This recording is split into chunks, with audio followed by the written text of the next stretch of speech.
আব্দুল্লাহ ইবনে মুবারক রহমাতুল্লাহি আলাইহি হজের উদ্দেশ্যে তিনি মক্কায় গেলেন। আল্লাহর ঘর খানায় কাবা 7 বার তাওয়াফ করলেন। তারপর জমজমের পানি খেয়ে আল্লাহর ঘর খানায় কাবায় তিনি ঘুমিয়ে পড়লেন।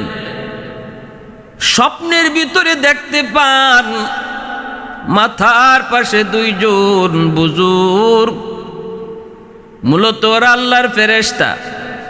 একজন আরেকজনকে জিজ্ঞেস করেন, এই বৎসর কতজন হাজি হজে আসলেন? আরেকজন বলতেছে 6 লক্ষ হাজি এ বৎসর হজ করতে এসেছেন।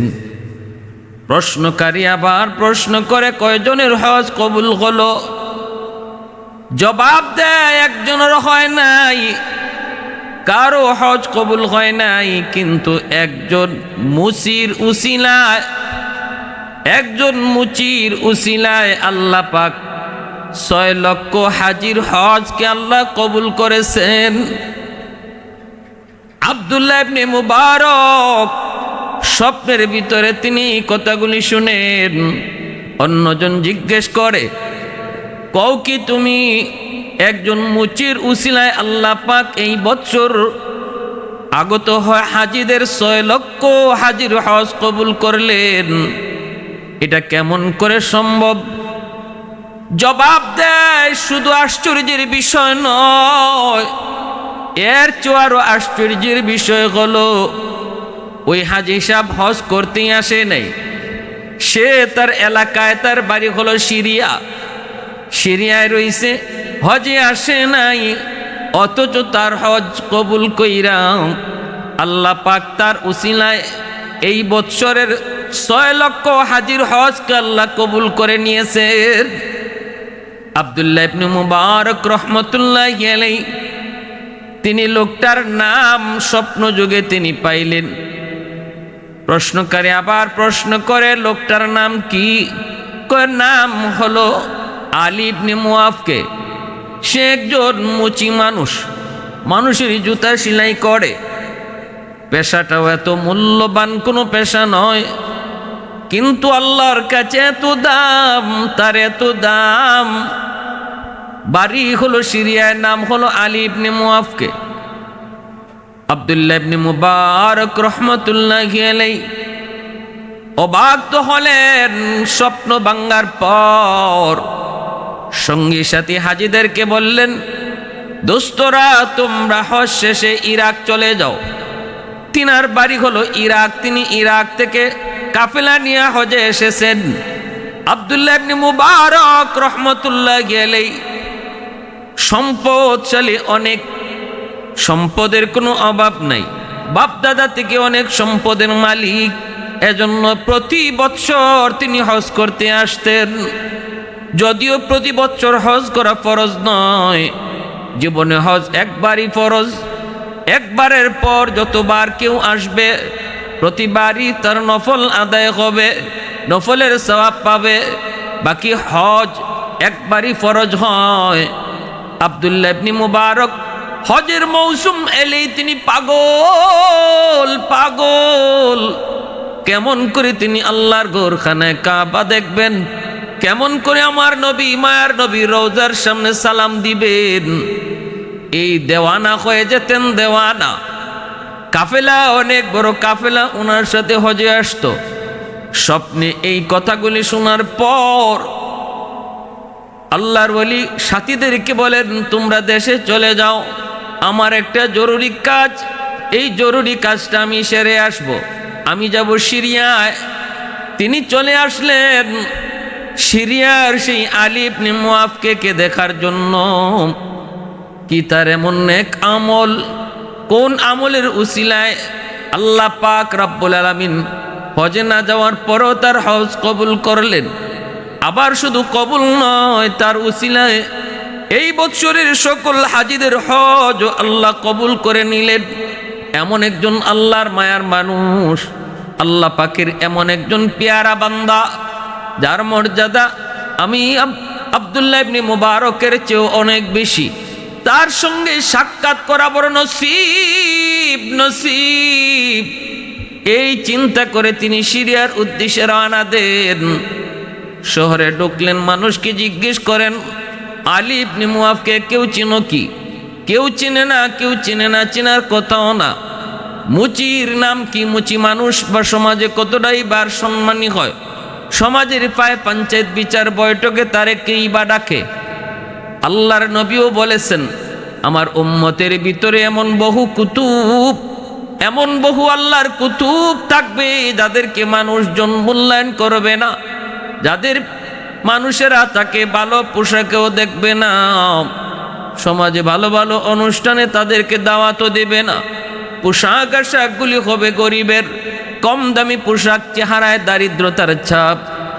আল্লাহর নবী বলেন এমন আমার কিছু উম্মতের ভিতরে কুতুব যুগে যুগে থাকবে, যুগে যুগে তারা থাকবে।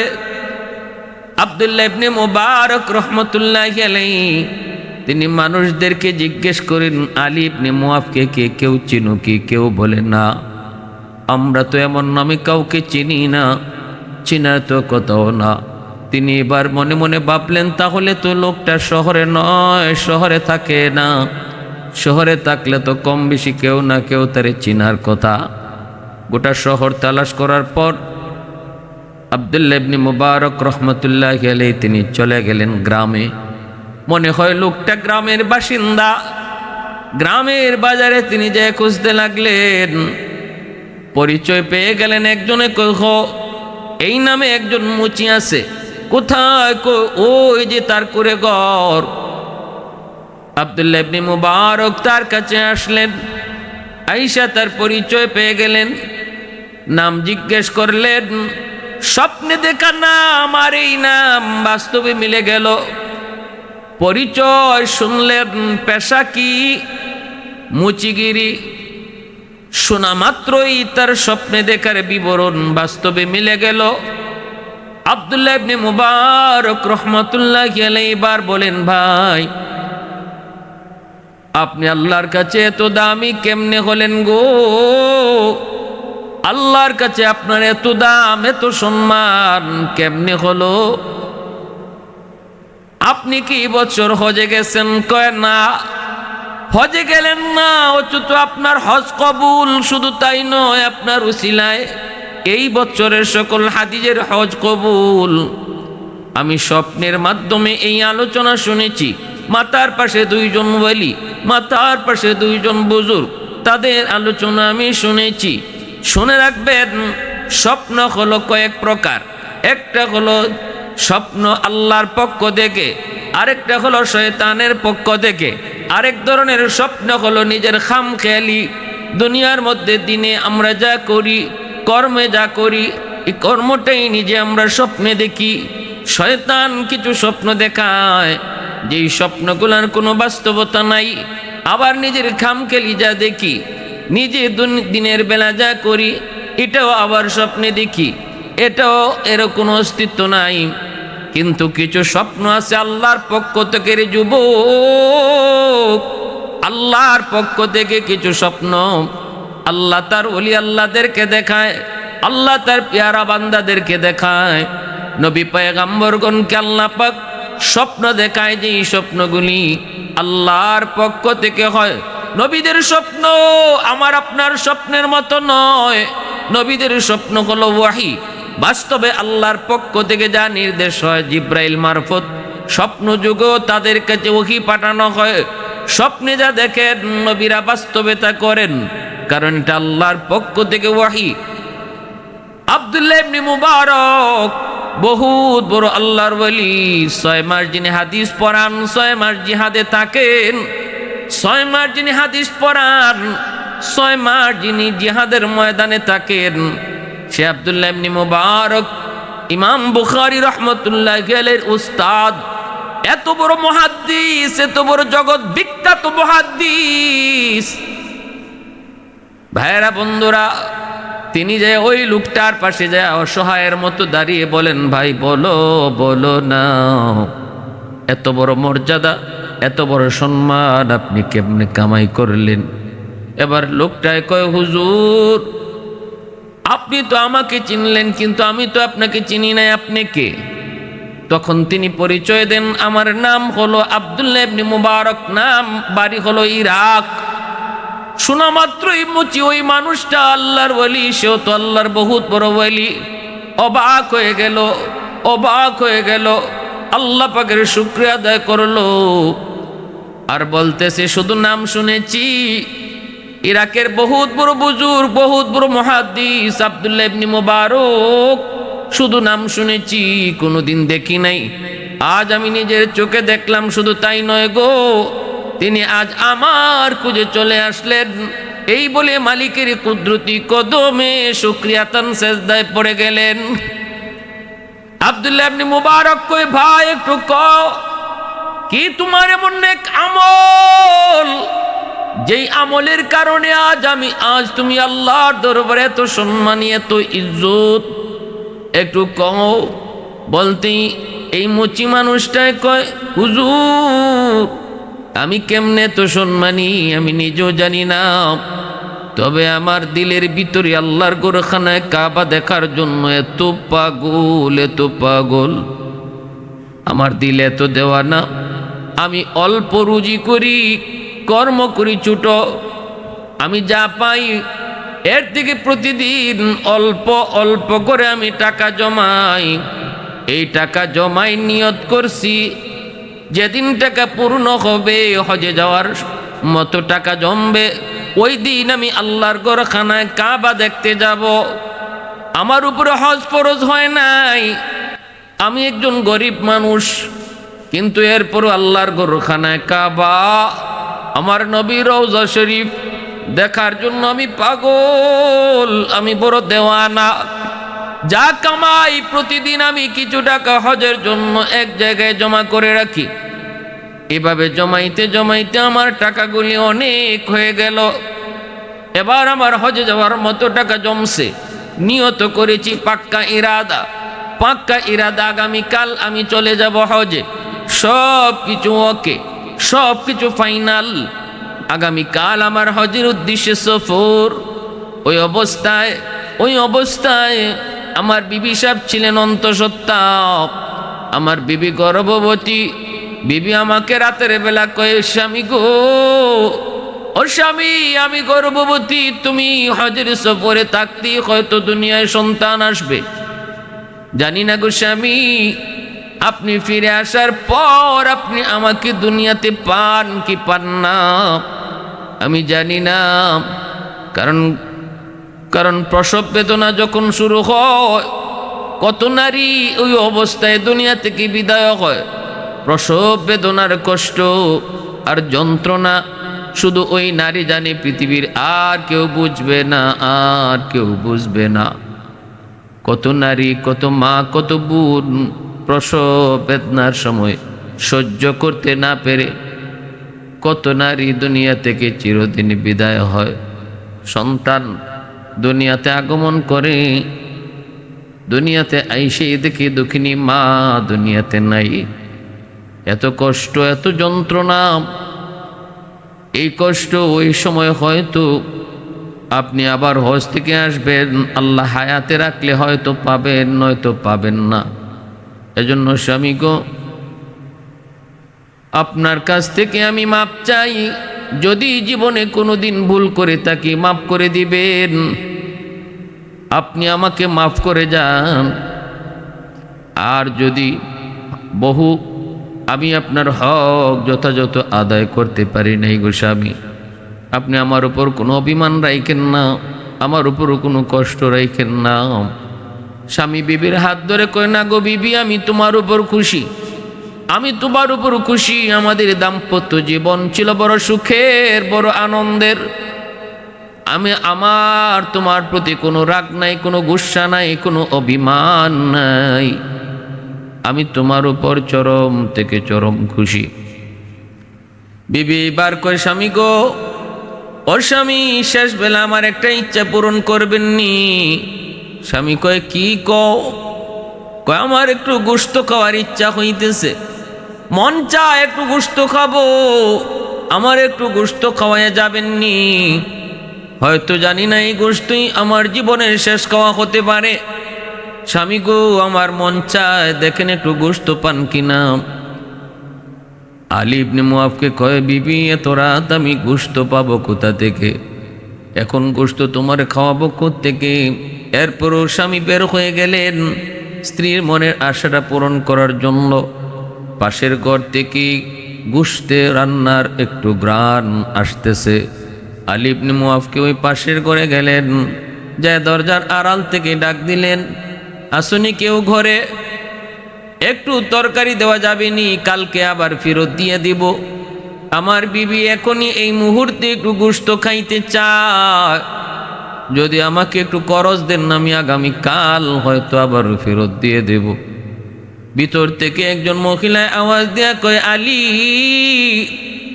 ও আলী, এই গোশতটা শুধু আমাদের জন্যই হালাল, এই গোশতটা তোমার জন্য হালাল নয়। এই গোশতটা শুধু আমার জন্য, আমার পরিবার, আমার বাচ্চাগুলির জন্য হালাল, তোমার জন্য সেটা হালাল নয়, সেটা হারাম। আলী কয়, এটা কেমন কথা? শরীয়তের কোনো বিধিবিধান কারো জন্য হালাল, কারো জন্য হারাম নয় গো। শরীয়তের বিধান সবার জন্য সমান। ধনীর জন্য যেটা হালাল, গরিবের জন্য সেটা হালাল। ধনীর জন্য যেটা হারাম, গরিবের জন্য সেটা হারাম। পুরুষের জন্য যেটা হালাল, নারীর জন্য সেটা হালাল। পুরুষের জন্য যেটা হারাম, নারীর জন্য হারাম। শরীয়তের বিধিবিধান আল্লাহ পাক ধার্য করে দিয়েছে। এখানে ধনী গরিবের কোনো প্রশ্ন নাই, এখানে ধনী গরিবের কোনো প্রশ্ন নাই। কিন্তু মহিলা ভিতর থেকে কয়, না রে আলী, এটা এমন এক বিধান, যে বিধানটা আল্লাহ শুধু গরিবের জন্যই, আমার মতো যারা, তাদের জন্য আল্লাহ বৈধ করেছে, আর কারো জন্য এটা বৈধ না। কেমনে একটু বুঝায় কো? মহিলা এবার চোখের পানি ফেলায় কয়, আলী, আমার স্বামী দুনিয়াতে নাই, আমার 3টা এতিম বাচ্চা আছে। আজ 3 দিন যাবত আমার ঘরে খানা নাই। আমার বাচ্চাগুলি একদম কান্না করে করে ক্ষুধার যন্ত্রণায় বেহুশ হয়ে গেছে রে আলী। আমি একজন মা, চোখের সামনে সন্তান না খায়া মারা যায়, জান যায় কেমনে সেটা সইতে পারি নাই। আমি বের হয়ে গেছি পাগলের মতো, কোথায় কি পাওয়া যায়। খুঁজতে খুঁজতে যে একটা মরা গরু পেয়েছি। আমি চিন্তা করে দেখলাম, এটা তো মরা গরু, খাওয়া হারাম। কিন্তু শরীয়তের মাসালা এটা আমার জানা ছিল। জান বাঁচানোর জন্য, ক্ষুধার যন্ত্রণায় যদি কেউ মরে যায়, তারে বাঁচানোর জন্য কিছু না পাইলে মরা গরু, মরা জানোয়ারের গোশত তখন তারে খাওয়ানো হালাল। শুধু ওই মানুষটার জন্য হালাল, যেই মানুষটার আর খাওয়ার কিছুই নাই, খাদ্য বলতে কিছুই নাই। আবার জান যায় অবস্থা, ওই অবস্থায় ওই প্রেক্ষাপটে তার জন্যই শুধু এই গোশতটা হালাল। অতএব তুমি যেই রান্নার গোশত ঘ্রাণ পেয়েছো, এটা কোনো জীবিত জন্তু, কোনো পশুর গোশত নয়, এটা হলো একটা মরা জানোয়ারের গোশত। এই গোশতটা আমার এতিম বাচ্চাগুলির জন্যই শুধু বৈধ, তোমার জন্য বৈধ নয়। এই কথাটা শোনা মাত্রই আলী কয়, আমি আর ঠিক থাকতে পারলাম না, চোখ তোরেও ধরে পানি ঝরতে লাগলো। হায় রে, আমার ঘরে তো খানা আছে, আমি টাকা দিয়ে হজের উদ্দেশ্যে রওনা দিব, কিন্তু আমার পাশের ঘরে এতিম বাচ্চাগুলি না খায় মরে। আমার উপরে তো হজ ফরজ না, আল্লাহ তো আমার উপরে হজ ফরজ করে নাই। আমি তো নফল হজের জন্য টাকাগুলি খরচ করব, কিন্তু চোখের সামনে পাশের ঘরের বাচ্চাগুলি না খায় মরবে। কিয়ামতের ময়দানে যদি আল্লাহ আমারে ডাক দিয়ে কয়, আলী, এই হজ তো তোমার উপরে ফরজ ছিল না, হজের টাকাগুলি যদি এতিম বাচ্চাগুলির দিতা, তাহলে তো তারা খায়া বাঁচত। কি জবাব দিব মালিকের দরবারে? দৌড় দিয়ে আলী চলে আসলেন। আয়েশা থলেতে রাখা হজের যে টাকাগুলি ছিল জমানো, বছরের পর বছর যাবত যেই টাকাগুলি তিনি জমাইছিলেন হজের জন্য, ওই টাকাগুলি নিয়ে এতিম বাচ্চার মার কাছে দিয়া বলেন, মা গো নেন, এই টাকাগুলি আপনি আপনার সন্তানদেরকে নিয়ে খরচ করেন। আল্লাহর বান্দা আলী ইবনে মুআফকে তিনি আব্দুল্লাহ ইবনে মুবারককে কথাগুলি বলতেছেন আর চোখের পানি জোরে কান্দেন। আব্দুল্লাহ ইবনে মুবারক রহমাতুল্লাহি আলাইহি তিনিও চোখের পানি জোরে কান্দেন। লোকটা কয়, হুজুর ওই রাতে আমি অনেক শান্তি পেলাম টাকাগুলি দেওয়ার পর। আমার এই টাকা পয়সাগুলি তাদেরকে দেওয়ার পর আমি দিলের ভিতরে এমন এক প্রশান্তি পেয়েছি যে প্রশান্তিটা টাকার বিনিময়ে কখনো কেনা যায় না। হুজুর দেওয়ার পর আমি অনেক আনন্দিত হয়েছি। স্বপ্নে ওই রাতে আমি ঘুমাইলাম। ঘুমানোর পরে স্বপ্নে দেখি আমার ঘর পুরা আলোকিত হয়ে গেছে, নূরে নূরান্বিত হয়ে গেছে। হঠাৎ করে আমার ঘরে সূর্য, ঘটনা কি? একটু পরে তাকায় দেখি আর কেউ নন, তিনি রহমতের নবী, মায়ার নবী। পরিচয় দিয়ে কয়, আলী, এ আলী আয়, আজ তুই আমার এতিম বাচ্চাগুলির সাথে এমন আচরণ করেছো যে এতিম বাচ্চাগুলির বংশ আমি নবীর বংশ।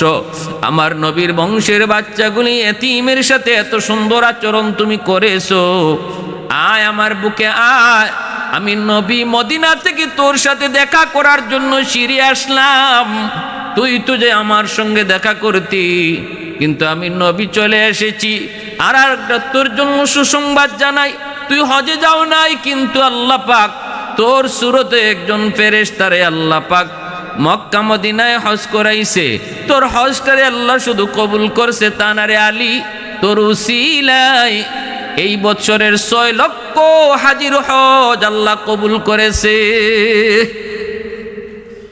मैं तालिब मौला हूँ मेरे इश्क़ निराला, मैं तालिब मौला हूँ मेरे इश्क़ निराला, है जुमला जहाँ जिनके तजल्ली से उजाला, है जुमला जहाँ जिनके तजल्ली से उजाला, मदरुद जहाँ गैर खुदा यार नदारेम, जुज़ याद खुदा ही चेदिगुर कार नदारेम, जुज़ याद खुदा ही चेदिगुर कार नदारेम। আব্দুল্লাহ ইবনে মুবারক কথাগুলি শুনতেছেন। এইবার আলী কয়, হুজুর স্বপ্নে আমি আল্লাহর নবীর সুসংবাদ পেয়েছি। নবী আমাকে এই কথা শোনাইছেন, বাস্তবে আমি প্রমাণ পেয়েছি। আমার এলাকার হাজিরা হজ থেকে ফিরে আসার পর একজন এসে আমারে কয়, ভাই এরে আলী, কোন সময় তুমি হজে গেলাই রে?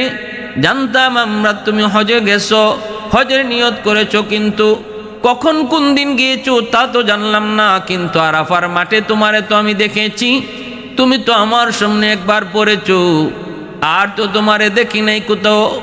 আমি তো অবাক। আর এ কথা আমার বিশ্বাস হয়ে গেছে। হয়েছে তো হয়েছেই, নবী স্বপ্নে বলেছেন, এটাই তো বিশ্বাস। বাস্তবে আমি কথা পেয়েছি। আমি বললাম, ভাইরে আমি হজে যাই নাই। কও কি তুমি? আরাফার মাঠে আমরা তোমাকে হজে পেয়েছি, তোমাকে আমি দেখেছি। আরেকজনে কয়, আলী আমি তো তোমাকে আল্লাহর গোরখানায় কাবা হজরে আসওয়াদের পাশে রুকনে ইয়ামিনিতে দেখেছি, তুমি তো আমার আগে তওয়াফ করতেছিলে। আরেকজনে কয়, আলী এ আলী নে একটা থলি নে। কিসের থলি? কয় জানি না। কি কও না? কয় নবী রওজায় যখন আমরা ঢুকবো তখন তুমি আর আমি একসাথে ঢুকেছি। আল্লাহর নবীরে তুমি সালাম দিয়েছ, এরপরে আমার কাছে এই থলিটা দিয়ে কইছো, দোস্ত থলিটা একটু রাখো, আমি 2 রাকাত নামাজ পড়ি। নামাজ পড়ার পর আর তোমারে আমি পাই নাই। এই যে নাও তোমার আমার কাছে দেওয়া থলি। আমি ওই থলি হাতে নিয়ে দেখি পুরা থলিটা স্মরণে ভরপুর। সুবহানাল্লাহি ওয়া বিহামদিহি সুবহানাল্লাহিল আযীম। ভাইরা বন্ধুরা জন্য বলি, যুবক একটু দিলটা নরম করে কথাগুলি বোঝার চেষ্টা করো।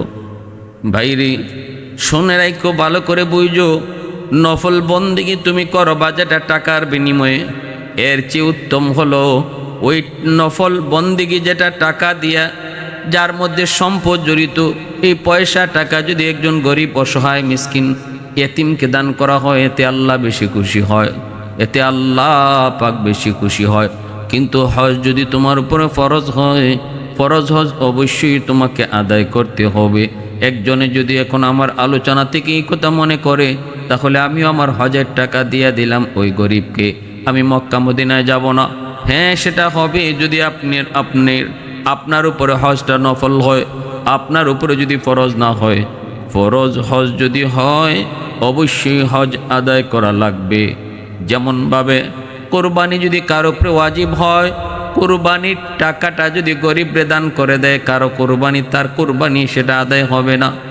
ওয়াজিব হয়েছে যার উপর কোরবানি, সে অবশ্যই কোরবানি করতে হবে, তাহলে কোরবানি আদায় হবে। কোরবানির টাকা গরিবকে দান করলে নিজে কোরবানি আদায় হয় না। কিন্তু নফল নফল নফল যদি কেউ নিয়ত করে, এই অবস্থায় যদি সে দেখে না আমি নফল কোরবানি দেব না, বরং আমার পাশে অথবা আমার এলাকার দুর্যোগপূর্ণ এলাকা, বন্যা কবলিত এলাকা, ওই এলাকার মানুষগুলি আমি গরুর গোশত খাবো, কিন্তু ওরা তো আলুর বর্ত পাবে না, এরা তো না খায়া মরতেছে, এমন যদি হয় তাহলে নফল কোরবানির প্রয়োজন নাই। এই কোরবানির টাকাটা ওদেরকে দান করলে আল্লাহ বেশি খুশি হবে। ঠিক তেমনিভাবে প্রতি বৎসর হজ করা ফরজ নয়। যদি নফল এক বৎসর শুধু হজ ফরজ হয়, বাকি সময় হজটা তার নফল হয়, প্রতি বৎসর হজ না কইরা যদি সে এই টাকা পয়সা তার অসহায় আত্মীয়র ভিতরে কোনো মিসকিন এতিমকে দান করে, আল্লাহ বেশি খুশি হয়। কারণ মানুষ মানুষের জন্য খেদমতে খালকের দ্বারা আল্লাহ পাওয়া যায়। মানুষের সেবা করার দ্বারা, মানুষের উপকারে, মানুষের বিপদে পাশে থাকার দ্বারা আল্লাহকে খুব দ্রুত খুশি করা যায়। মানুষের মন খুশি হলে আল্লাহর কুদরতে দিল খুশি হয়। এজন্য মনে রাখবেন, ফরজিয়াতের বিধানগুলো একরকম আর নওয়াফিলের বিধানগুলো একরকম। ভাইয়ের আব্দুল্লাহ ইবনে মুবারক জানতেন কোন আল্লাহর ওলি না। আব্দুল্লাহ ইবনে মুবারক রহমতুল্লাহ আলাইহি, তিনার আব্বার নাম ছিল মুবারক করিম। ইনার আব্বু ছিলেন বহুত বড় বুজুর্গ। তিনি যে মালিকের বাগানের চিফ ম্যানেজার ছিলেন মুবারক করিম, আব্দুল্লাহ ইবনে মুবারক রহমতুল্লাহ আলাইহির আব্বা। মালিক দীর্ঘদিন যাবৎ ওনার আব্বাকে তার বাগানের চিফ ম্যানেজার বানায় রাখছিল, মালি বানায় রাখছিল, ফুল বাগানের পাহারাদার এবং নিয়ন্ত্রক বানায় রাখছিল। এই মালিক একদিন নিজে তার বাগানে ঢুকছেন, ঢুকে বলতেছেন, মুবারক আমার একটা ডালিম খাওয়াও। মুবারক করিম একটা ডালিম আইনে খাওয়াইছেন, কিন্তু মালিক মুখে দিয়ে দেখে অনেক তিতা। মালিক কই, মুবারক একটা ডালিম চাইলাম, কিন্তু এই গাছের ডালিম যে এত তিতাই, তুমি আমারে কেমন করে খাওয়াইছো, তুমি কি জানো না? মুবারক করিম কই, উস্তাদ মালিক আমার আজকে 20 বছর যাবৎ আপনার বাগানে আমি ডিউটি করি। একবারের জন্য আমি কোন গাছের ফল মিষ্টি আর কোন গাছের ফল কম মিষ্টি এই পরীক্ষা করি নাই। একবারের জন্য আমি হাত দেই নাই। তাই বলে এই কথা না আমার হাত যায় না, ইচ্ছা হয় না এমন না, ইচ্ছা হয়, হাতও যায় ফলের কাছে। কিন্তু যখনই কোনো ফলের কাছে হাত যায়, তখনই আমি দেখতে পাই আসমানের মালিক আমার দিকে তাকায় রইছে আর ডাক দিয়ে কয়, মুবারক এগুলা তোমার কাছে আমানত, আমানতের বস্তু, মালিকের অনুমতি ছাড়া হাত দেওয়া নিষেধ। যেই মাত্র আমি কোনো ফলের দিকে হাত দিই, দেখি আল্লাহ আমার দিকে তাকায় রইছে। এজন্য মালিক সরি, দুঃখিত মালিক, আমাকে আপনি খারাপ মনে করবেন না, কষ্ট নিয়েন না, আমি নিজেও জানি না কোন গাছের ফল বেশি মিষ্টি। এই কথা বলা মাত্রই বাগানের মালিক বুঝে গেছে মুবারক করিম জানতেন কোনো যুবক নয়, তার দিলের ভিতরে আল্লাহর ভয়, তার দিলের ভিতরে তাকওয়া। যেই তাকওয়ার দ্বারা মানুষ সম্মানী হয়, যেই তাকওয়ার দ্বারা মানুষ আল্লাহর কাছে ইজ্জতওয়ালা হয়, সেই তাকওয়ায় দিল ভরা এই মুবারক করিমের সাথে সাথে বাগানের মালিক বাড়িতে গিয়ে বিবির সাথে পরামর্শ করলো। আর বিবিরে বলল, বিবি গো, আমাদের একজন যুবতী মেয়ে আছে। আমাদের এই বিবি দুজন সিদ্ধান্ত নিলেন তাদের উপযুক্ত মেয়েটাকে মুবারক করিমের কাছেই তারা বিয়ে দিবেন। কারণ এমন ছেলে পাওয়া যায় না এমন মুত্তাকি পরহেজগার আল্লাহবিত যুবক পাওয়া সম্ভব না। আমাদের মেয়েটাও দিনদার, দিনদার ছেলে আমরা পেয়ে গেছি। মুবারক করিমের কাছে বিয়ের প্রস্তাব দেওয়া হয়। বিয়ের প্রস্তাব দিলে পরে ইনি কয়, আমি একজন সাধারণ একজন দিনমজুর, আপনার একজন কর্মচারী, আমি কেমন করে এত বড় ইন্ডাস্ট্রির মালিক, এত বড় শিল্পপতির মেয়েকে বিয়ে করব। তখনই বাগানের মালিক কয়, মুবারক, আজ থেকে আমি আমার বাগান সব তোমার মালিক বানিয়ে দিলাম। এখন বলো তোমার সম্পদের কোনো অভাব আছে কিনা। সাথে সাথে বিয়ে হয়ে গেল এবং ওই বাগানের মালিকের আর কোনো সন্তানও ছিল না। ভাইরা বন্ধুরা, এই যে তাকওয়াওয়ালা মুত্তাকি পরহেজগার একজন বাবা এবং দিনদার আল্লাহওয়ালি একজন মা, তাদের গর্ভ থেকেই জগৎ বিখ্যাত মুহাদ্দিস, জগৎ বিখ্যাত মুজাহিদ আব্দুল্লাহ ইবনে মুবারক রহমতুল্লাহি আলাইহির জন্ম হয়েছে। সে আব্দুল্লাহ ইবনে মুবারক রহমতুল্লাহি আলাইহি তিনিও সে রাবিয়া বসরির জমানার একজন বুজুর্গ। আল্লাহর ঘর খানায় কাবার সামনে দাঁড়ায়া আল্লাহর ঘর দেখতেছেন। আব্দুল্লাহ ইবনে মুবারক দেখেন আল্লাহর ঘরের কায়াটা শুধু আছে, রুহ নাই। আল্লাহরে জিজ্ঞাসা, আল্লাহ তোমার খানায় কাবার কায়া দেখতেছি, শুধু দেহটা দেখতেছি, রুহ কই?